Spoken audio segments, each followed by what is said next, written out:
weak statement. You have the floor, ma'am. Thank you, Mr. Speaker, sir, Honourable Prime Minister, the Honourable Members of Parliament, and to thousands of Fijians watching this on the Fijian government Facebook page. Mr. Speaker, sir, I rise to speak on the importance of ensuring that media organisations follow the standards set out in the Media Industry Development Act 2010 and the failure of this law to enforce the expected standards. Mr. Speaker, sir, listen. Mr. Speaker, sir, the media plays an important role in society. It is their job to keep Fijians informed. With this important role, they have a big responsibility. They have a duty, first and foremost, to tell the truth. Many reporters do that in Fiji. They bring critical messages to our people, and they support our young democracy instead of trying to divide it. But some do not. Don't take my time. Some do not. Throughout our history, we've seen what those failures can cost Fiji. Mr. Speaker, sir, dishonest media has played a role in every troubling event in Fiji's history. Many times in our past, Honourable Biman, you listen. Many times in our past, irresponsible and reckless reporting has led to violence and the destruction of our economy. Listen, it must not happen again. Order, order. We need honest and fair media because Fijians deserve a media that sticks to the truth and that fairly reports the facts. That has not always happened in Fiji, and those mistakes can be repeated. The Media Act, Mr. Speaker, sir, is there to ensure that the public is protected should a journalist report in an unethical or illegal manner. Mr. Speaker, sir, only fools ignore history. Those who do are doomed to repeat the worst of it. Fiji cannot afford the reckless reporting of the past. We cannot look backwards to a divided Fiji. Instead, we must learn from history. Mr. Speaker, sir, in 2002, a member of the Senate called local journalists mad, crazy, loonies, and stupid people who needed to be trained, guided, and directed. He also directed the media as Satan's agents and called them racist. People might be wondering, who was the senator? Mr. Speaker, sir, the senator was none other than Sodalpa's Honourable Mitiel Mulnotha. Today, Honourable Mulnotha seems to be supporting those he said are Satan's agents. What does this say about him and his principles, Mr. Speaker, sir? What does it say about Sodalpa's principles? Well, they have none. They are false prophets and liars. Mr. Speaker, sir, I talk about these things and hope people understand they are being lied to by opposition politicians and are aided and assisted by certain media organizations. Mr. Speaker, sir, in 1999, the Media Council was formed to stop the biased news reporting, which all leaders agreed was a problem, and to ensure that the media had ethics. They developed a set of media industry standards that the media agreed to. However, Mr. Speaker, sir, complaints against the media were ignored by the Council. Why? This was because the Council was made of members of the media. They would protect each other. Mr. Speaker, sir, the Media Industry Development Authority was created to educate the media and the public on ethical media practices. It was also created to hold the media to account. The Media Act adopted the Media Council's Code of Ethics for media workers, which the media had already agreed to follow. It focuses on the fact that the media must be accurate, fair, and balanced when they put out news and information. The fact also states they must also be fair in their dealings when it comes to advertising. The FCCC has warned media many times to stop misleading customers who want to buy advertising. Yet it continues to happen. They tell business owners that unbelievable things, like 90% of Fijians listen to their station or visit their website. They put out polls with skewed results and expect the nation to believe that this represents what all Fijians think. Overseas, tribunals are set up to investigate whether the claims made by media organizations are true or not. It is not enough to just report what someone said, Mr. Speaker, sir. They must dig and find the truth and publish the facts. They must, Mr. Speaker, sir, those who spread hate speech, racist lies, and personally target individuals seek to use the media to spread their agenda. Too often the media fall for it. Look at CFL.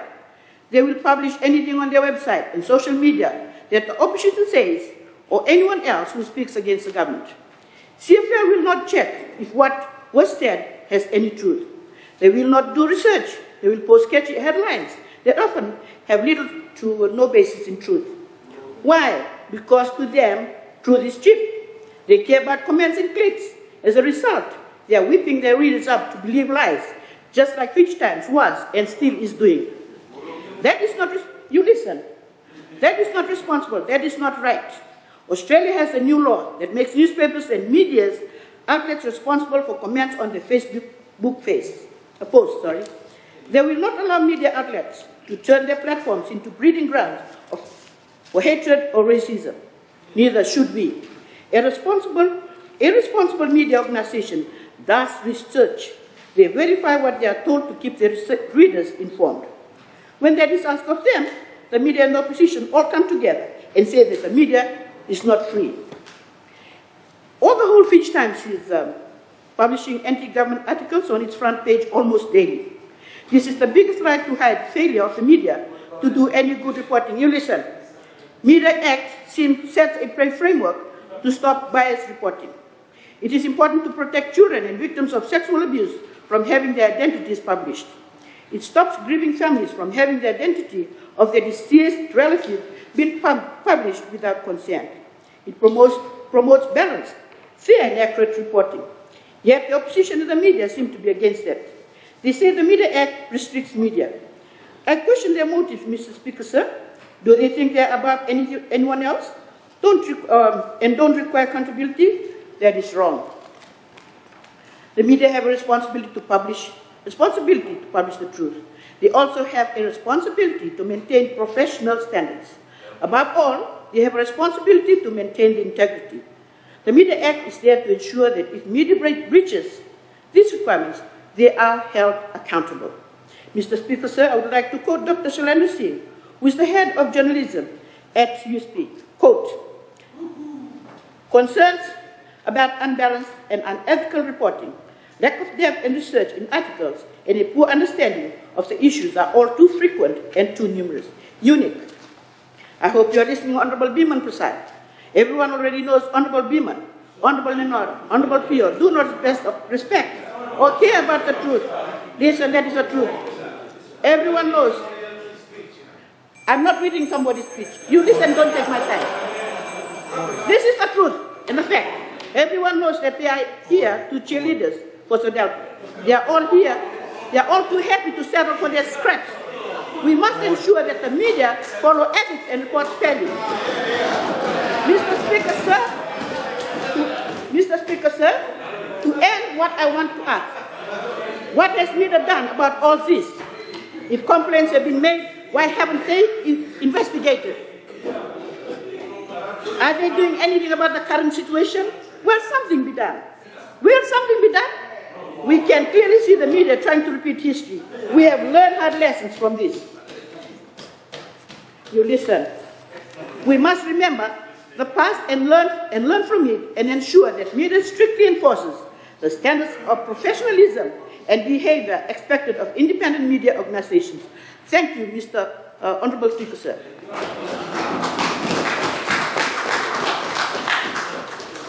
I thank the Honourable Member for end of the week statement, and I now call on the Attorney General and Minister for Economy, Civil Service, Communications, Housing and Community Development, the Honourable Ayaz Said Qayyum, for his response. You have the floor, sir. Thank you, Mr. Speaker, sir. I think in the ruckus towards the end of Honourable Selai's statement, she made a very important statement, which I really would like to respond to, and that is she questioned why hasn't the Media Development Authority done anything about some of the falling standards. And in fact, I think there is a lapse on the part of the authority itself.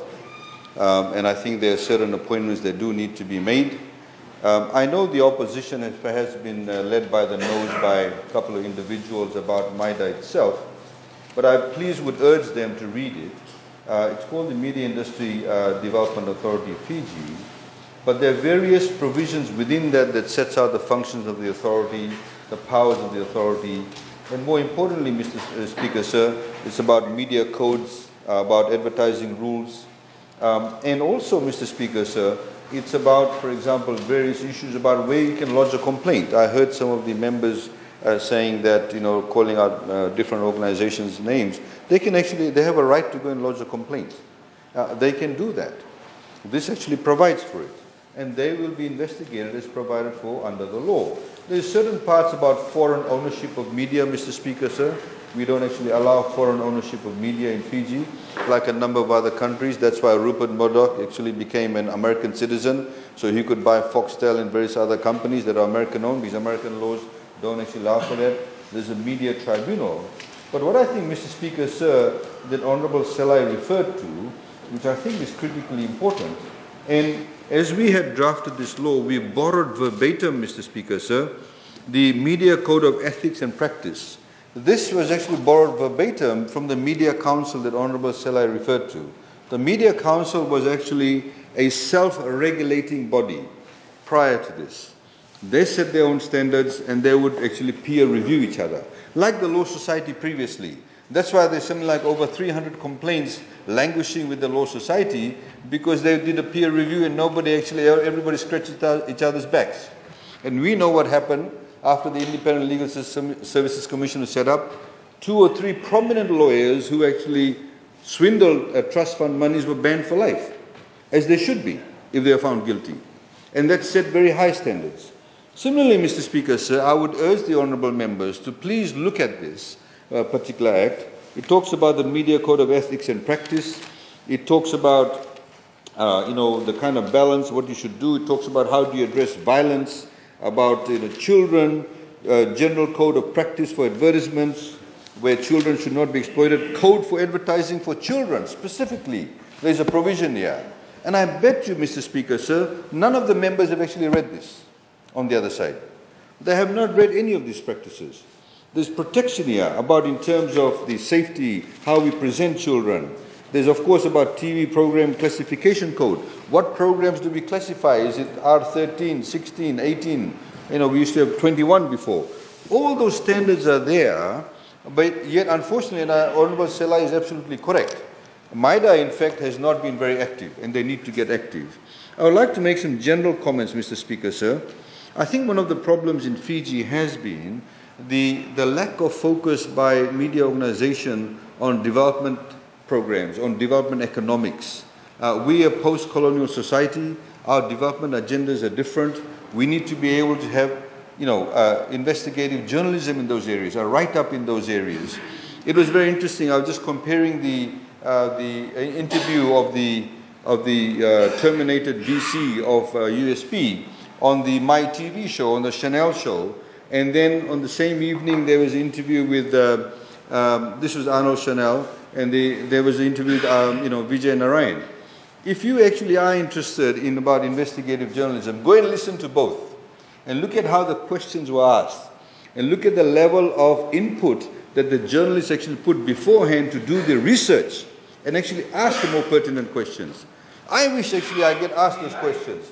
At the moment, Mr. Speaker, sir, what it is that from Fiji Times or CFL, we'll get statements sent by, released by Honorable Prasad, members of the opposition, whoever else it is. They have issued a statement. They'll say, what's your comment on this? They have said this, what do you have to say to that? That's the only time they get in touch with you. They will never talk about, for example, Minister for Women has announced a new initiative. Minister has spoken about, about how he's got $500,000 allocated to connecting rural communities with footpaths and water tanks. Minister for Health has done that. They will never ask you about that. These are areas of public interest. These are areas of public interest about informing the public.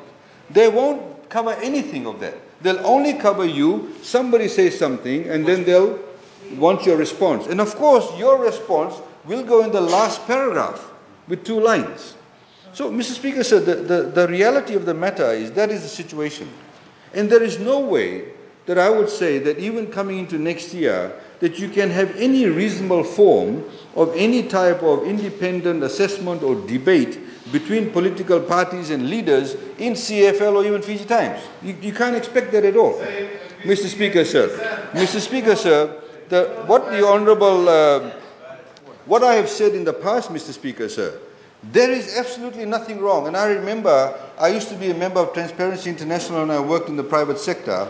And we had brought out a lady, she came from Canada as part of the sort of lecture series we had.